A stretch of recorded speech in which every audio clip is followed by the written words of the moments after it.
Bienvenue sur FR Daily News. Notre actualité d'aujourd'hui parlera de Demain nous appartient, spoiler. Laurent face à un terrible choix, fille sous conscience. Dans des épisodes de Demain nous appartient diffusés en novembre 2023, Corentin met son père Laurent dans une situation impossible, tandis que François se confie à Mélodie sur TF1. Corentin est présent dans Demain nous appartient sur TF1. Le plan du jeune homme, qui consistait notamment à se venger de ses 3 camarades en les entraînant dans un escape game mortel, a échoué.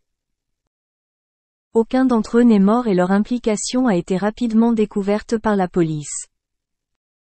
Corentin ne renonce pas à se venger mais veut quand même faire payer à Dorian, Lizzie et Jack leur malheur. Mais il doit aussi fuir la police qui le suit. Il se cache un temps dans le domaine viticole de Victor, mais doit à nouveau fuir. François aborde la pièce sur TF1. Le jeune homme a fini par se réfugier dans le camion de son père Laurent. Ce dernier fut soulagé de le retrouver indemne et lui demanda s'il avait fait ce qui lui était reproché. Corentin l'a admis sans enthousiasme, avant de lancer un ultimatum à son père. Aidez-le à se cacher, ou appelez immédiatement la police.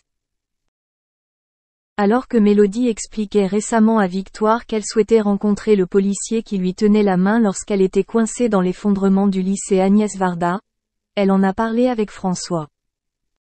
Il explique que cette catastrophe lui a en fait sauvé la vie car elle a permis de détecter une tumeur. Demain nous appartient et nous progressons. L'épisode Demain nous appartient diffusé le lundi 13 novembre 2023 a attiré 2,88 millions de téléspectateurs, soit 15,7% des personnes de 4 ans et plus présentes entre 19h13 et 19h49. Le lundi 6 novembre 2023, l'émission comptait 2,77 millions de followers, elle gagne donc 0,7 part d'audience en une semaine. Le feuilleton progresse de jour en jour mais s'incline toujours devant N'oubliez pas les mots sur France 2, qui a réalisé ce lundi une audience de 17,3%. TF1 a notamment séduit 15% de jeunes de 25 à 49 ans et 18,7% de femmes de moins de 50 ans comme responsables des achats, ce qui fait de TF1 la première cible commerciale. Merci d'avoir regardé et à la prochaine vidéo. N'oubliez pas de vous abonner à notre chaîne. En attendant, faites-nous part de vos commentaires dans la section commentaires ci-dessous.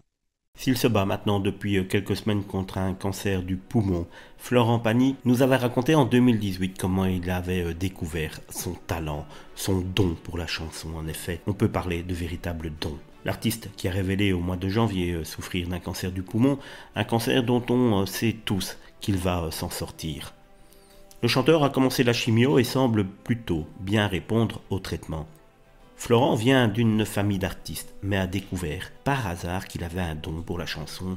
Il le raconte au micro de RTL en 2018. J'étais malade, donc j'étais au lit, pas à l'école et tout seul à la maison. Je me rappelle d'être en train d'écouter ce que j'aimais bien, Michel Sardou. Florent s'est alors mis à chanter, a découvert la puissance de sa voix. Néanmoins, sa maman l'a surprise et était véritablement aux anges. En fait, je braillais tellement que je n'ai pas entendu que ma mère venait de rentrer. Alors, il faut savoir aussi que ma mère chante super bien et qu'elle aurait rêvé faire une carrière de chanteuse. Donc elle était un peu frustrée là-dessus et à chaque enfant qu'elle avait, elle se disait « J'espère qu'un jour il y en a un qui le fera à ma place ».